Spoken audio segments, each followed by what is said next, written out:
Get Good with Money, by Tiffany Aliche. Introduction. Imagine this for a moment. You've done everything you were told to do. You worked hard, you saved your money, you even managed to buy your own place by the age of 25. Your credit score is a stellar 802. By all accounts, you are the picture of financial responsibility.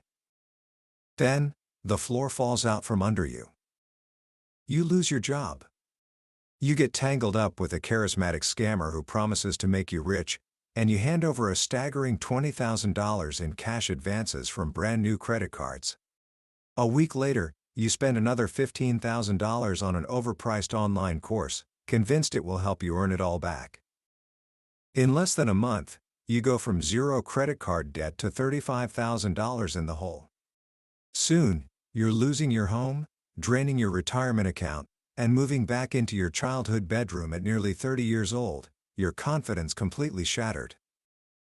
This isn't a scene from a movie. This is the true story of Tiffany Aliche, a woman the world now knows as the Budgetnista. It's the story of how she hit financial rock bottom, facing over $300,000 in total debt and the crushing shame that came with it. But it's also the story of what happened next. It's the story of how she clawed her way back, not just to being debt-free, but to a state she calls financial wholeness. It's a concept so powerful it has guided over 1 million women to save and pay off hundreds of millions of dollars in debt. Today, we're going to explore her book, Get Good with Money. And I promise you, by the end of our time together, you won't just have a few tips about budgeting. You will understand the 10 fundamental pillars that create true, unshakable peace of mind with your money.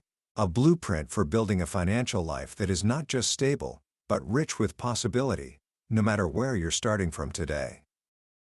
Book summary. So where do you even begin when your financial world has fallen apart? Or, for that matter, where do you begin if you've never really felt in control of your money in the first place?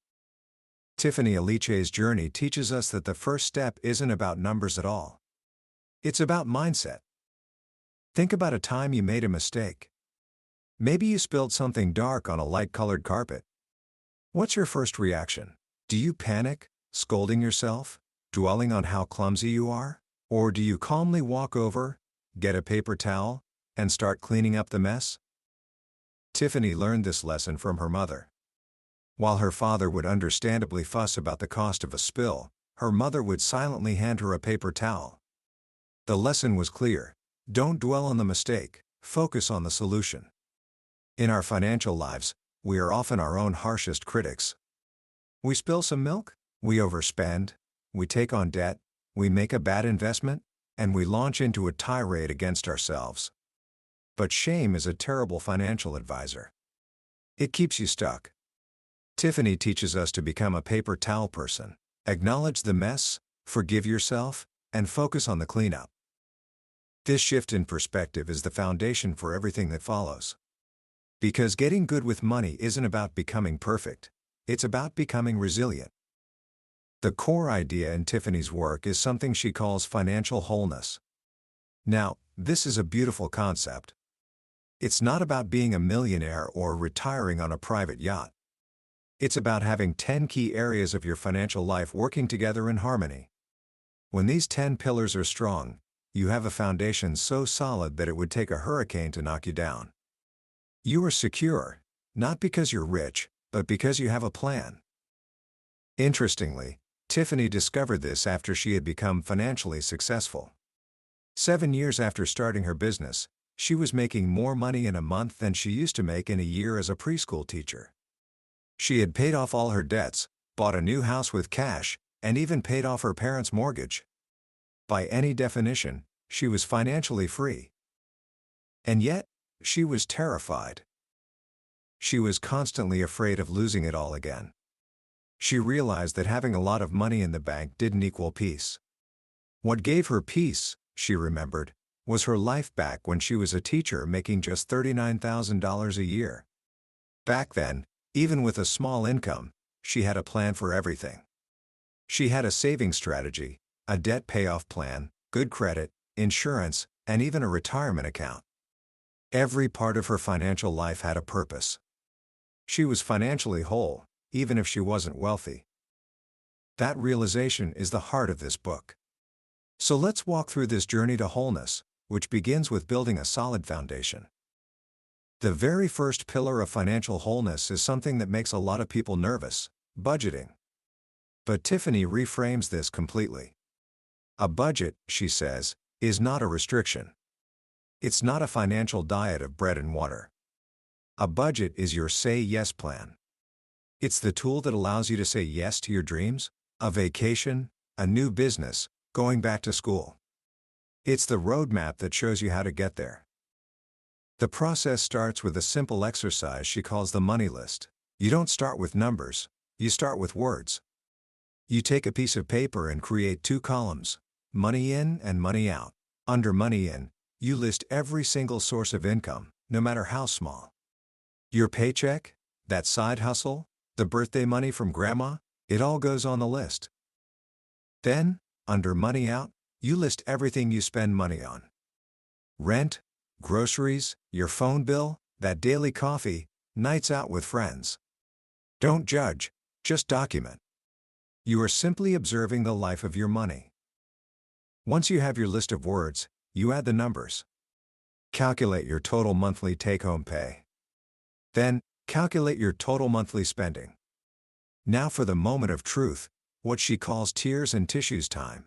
You subtract your total money out from your total money in. The number you're left with is your beginning monthly savings. For many people, this is a shock. It might be negative.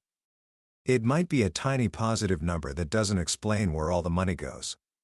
Whatever it is, this number isn't a judgment. It's just a diagnosis. It's the starting point from which all progress is made. With this diagnosis, you can start looking for a cure. Tiffany has a clever system for this. You go through your money out list and label each expense with one of 3 letters: B, UB, or C. B is for bills. These are your fixed, non-negotiable expenses. Things like rent, your mortgage, a car payment, or student loans. If you don't pay them, you'll have a legal problem. You have very low control over these. UB is for utility bills. Things like gas, electricity, and water. These are still bills, but their amounts fluctuate based on your usage. You have medium control over these.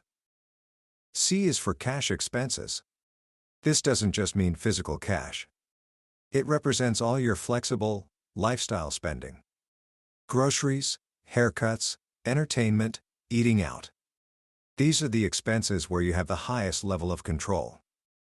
This simple exercise reveals everything. If most of your money is going to B's and UB's, you don't have a spending problem. You have an income problem. But if your C expenses are eating up a huge chunk of your budget, you have a spending problem. Knowing the true root of the issue is the only way to find the right solution. This foundation of budgeting leads directly to the second pillar: saving. Tiffany wants us to save like a squirrel. It's a perfect metaphor. Squirrels don't feast during the summer and then panic when winter comes. During the abundant seasons, they work tirelessly, gathering and stashing acorns for the lean times they know are ahead. They prepare. Humans, on the other hand, tend to do the opposite. When times are good, we spend more. We act as if the good times will last forever. But a financial winter, a job loss, a medical emergency, a recession, comes for everyone. Saving, then, is not just for future purchases. Its primary purpose is to create a cushion. Your first goal is to build an emergency fund of at least 3 to 6 months of your noodle budget. Your noodle budget is the bare bones amount you need to survive, just your essential B's and UB's. This fund is your safety net. It's the acorn stash that lets you weather the storm without going into debt. To make this saving happen, Tiffany recommends a brilliant strategy: separating your funds. She advises having at least 2 checking accounts and 2 savings accounts, spread across different types of banks. You'll have a deposit/spending account at a big, convenient bank. This is where all your income lands and where you pay for your flexible C expenses. Then, you'll have a separate bills account at the same bank. This account has no debit card attached. You transfer just enough money into it each month to cover your B&UB expenses, and you automate your bill payments from here. This way, you can never accidentally spend your rent money on a new pair of shoes. Your savings accounts, however, should be at an online-only bank. Why? Because it makes your money inconvenient. And inconvenient money gets saved. If your savings are just a quick app transfer away, it's too easy to dip into them for an impulse buy. But if it takes 1 to 3 days to transfer that money, that pause forces you to ask yourself, do I really need this? Most of the time, the answer is no. The third pillar of a strong foundation is digging out of debt. Tiffany is very clear on this. Debt is not a place you are in. You have debt, but it doesn't define you. And getting rid of it is crucial, but it shouldn't be your only goal. She reminds us that her 4-year-old nephew is debt-free, but he's also broke. The goal isn't just to be debt-free, it's to use the money you free up from debt to build wealth. To tackle debt, you first create a debt list. Similar to the money list, you write down every single debt you have, the name, the total amount owed, the minimum payment, and, most importantly, the interest rate. With this list, you can choose a paydown plan. You've probably heard of the two main strategies, the snowball method and the avalanche method. The snowball method involves paying off your smallest debts first, regardless of the interest rate. This gives you quick psychological wins that build momentum. The avalanche method has you focus on the debt with the highest interest rate first, which saves you the most money over time. Which one is better? Tiffany suggests a hybrid approach. Start with the snowball method to knock out 1 or 2 small debts and build your confidence. It's like learning to run by walking around the block first, not by attempting a marathon on day 1. Once you've built that momentum, you can switch to the avalanche method to tackle the more expensive debts. The final pillar of your financial foundation is your credit score. As her friend Jason Vitug says, a credit score isn't a grade on how well you manage your money, it's a score that reflects how well you use other people's money. A good score, ideally 740 or higher, opens doors. It gives you access to better interest rates, which can save you tens of thousands of dollars over your lifetime on things like a mortgage or a car loan. Your score is made up of 5 components, but the 2 most important are your payment history 35% and your amounts owed, or credit utilization 30%. This means that simply paying your bills on time, every time, and keeping your credit card balances low are the most powerful things you can do. A fantastic hack she offers to boost your score is called Jump Like Jordan. Here's how it works. 1. Pick your smallest recurring bill, like a Netflix subscription. 2. Choose one credit card and pay it down to a 0 balance. 3. Set that small bill to be automatically charged to that card every month. 4. Then, set up your bank account to automatically pay the credit card balance in full every month. This creates a perfect payment loop. Every month, a small balance is reported to the credit bureaus showing you're using credit responsibly, and then it's immediately paid off showing you're reliable. This consistent, positive activity can make your credit score jump like Michael Jordan. Tiffany herself used this method to raise her score from a disastrous 547 to over 750, all while she had an active foreclosure on her report. Once you have this foundation of budgeting, saving, debt, and credit in place, you are stable. You are no longer on shaky ground. Now, you can start to build. This brings us to the next phase of financial wholeness, growth. The 5th pillar is to learn to earn. Your income is your most powerful wealth-building tool, and you have more control over it than you think. The first place to look for more money is your current job. Tiffany champions the idea of a brag book. This is a running log you keep of all your accomplishments at work. Did you save the company money? Did you solve a difficult problem? Did you receive a positive email from a client? Write it down. This book isn't for your ego, it's for your evidence. When you go to ask for a raise, you're not asking for a favor. You are presenting a business case for why you deserve an appropriate piece of the value you bring to the table. Beyond your main job, she encourages exploring a side hustle. But not just any side hustle. You want what she calls a light lift. This means leveraging the skills you already have from your job or your education. If you're a teacher, you can tutor. If you're an accountant, you can do bookkeeping for small businesses. There's no steep learning curve, which allows you to start earning extra income almost immediately. With your income increasing, you now have more fuel for the most powerful engine of wealth creation, investing. This is the sixth, and perhaps most transformative, pillar. Tiffany uses a beautiful analogy. Saving is the gas in your car, but investing is the bridge that takes you from the mainland of your regular life to your own private wealth island. You invest for two primary reasons: retirement and wealth building. To make retirement feel less abstract, she introduces us to Wanda. Wanda is Tiffany's future, 70-year-old self. She's sassy, she likes to sit on her front porch, and she wants to rest.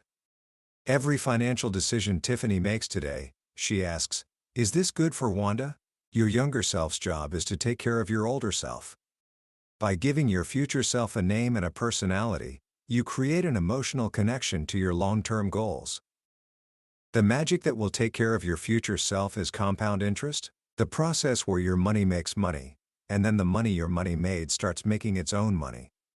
It's the acorn you plant that grows into an oak tree, which then produces thousands more acorns. You don't have to save $1 million. You have to save and invest the seeds that will grow into $1 million. For retirement, she explains the main vehicles like a 401k, often offered by employers, and an IRA, which you can open on your own.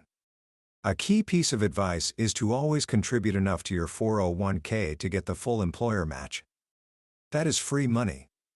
It's like your boss offering you a raise, and you saying, "No, thanks." You would never do that. For wealth building, which is about improving your life now and leaving a legacy, you can invest in a taxable brokerage account.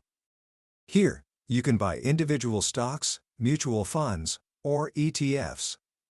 For beginners, she recommends a simple, powerful strategy: invest consistently in a low-cost S&P 500 index fund. This allows you to own a small piece of 500 of the largest companies in the U.S. You don't have to pick individual winners, you just have to bet on the market as a whole, which, over the long term, has always gone up. So, we've built the foundation. We started to grow. Now, we must protect what we've built. The final 4 pillars are all about protection. Pillar 7 is insurance. Insurance is not an investment, it is a risk management tool. It's the seatbelt in your financial car. You hope you never have to use it, but you are incredibly grateful it's there if you do. You need to ensure you have the right coverage for health, life, disability, and your property, like your home and car.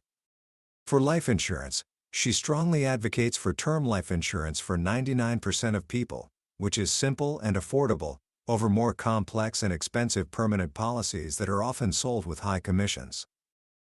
Pillar 8 is growing your net worth. Your net worth is your financial temperature. It's a simple formula: what you own your assets minus what you owe your liabilities. The goal is not just to have a high income, it's to have a positive and growing net worth. This means your goal should be to own a little more and owe a little less every single year. Pillar 9 is picking your money team. You don't have to navigate your financial journey alone. Your team can be as simple as an accountability partner, a friend who shares your goals and helps keep you on track. As your finances become more complex, your team might grow to include professionals like a certified financial planner, an accountant, or an insurance broker. And finally, the 10th pillar of financial wholeness is leaving a legacy through estate planning. This isn't just for the wealthy. Your estate is simply everything you own. An estate plan, which includes things like a will and designating beneficiaries, is your final act of love. It's the instruction manual you leave behind to ensure that the people and things you care about are taken care of according to your wishes, preventing confusion and conflict for your loved ones during a difficult time. From budgeting to estate planning, These 10 pillars work together to create a life of financial security and freedom. It's a journey from being financially fragmented and fearful to becoming financially whole and confident, ready to say yes to your richest life. Commentary. When you step back and look at the landscape of Tiffany Aliche's work, what stands out is its profound sense of humanity.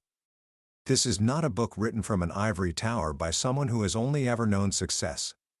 It's a roadmap drawn by someone who has been lost in the woods, who knows where the cliffs are because she's nearly fallen off them. The most powerful lesson, I believe, is the redefinition of financial success itself. We live in a world that often equates wealth with a number in a bank account. But Tiffany shows us a more meaningful, more achievable goal: financial wholeness. It's a state of being where your finances are no longer a source of anxiety, but a source of strength. It's the quiet confidence that comes from knowing you have a plan for your spending, a plan for your saving, a plan for your debts, a plan for your growth, and a plan for your legacy. This idea is incredibly empowering, especially for someone just starting their journey. It tells you that you don't have to wait until you're rich to feel secure. You can start building that security right now, with your very next paycheck, by putting these 10 pillars in place, one by one. What also makes this book so effective is its focus on behavior and mindset over complex financial products. The tools she offers, the money list, the noodle budget, the brag book, the jump like Jordan trick, are all brilliantly simple. They are designed not just to be understood, but to be done. They are small hinges that swing big doors. If there are just a few things you could take away from our time together today and apply to your own life, let them be these.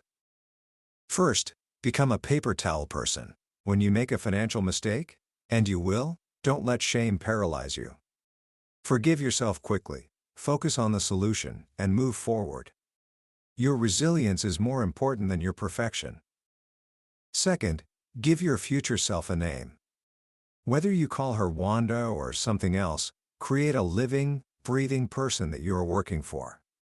This simple act transforms the abstract goal of saving for retirement into a personal mission to care for someone you love.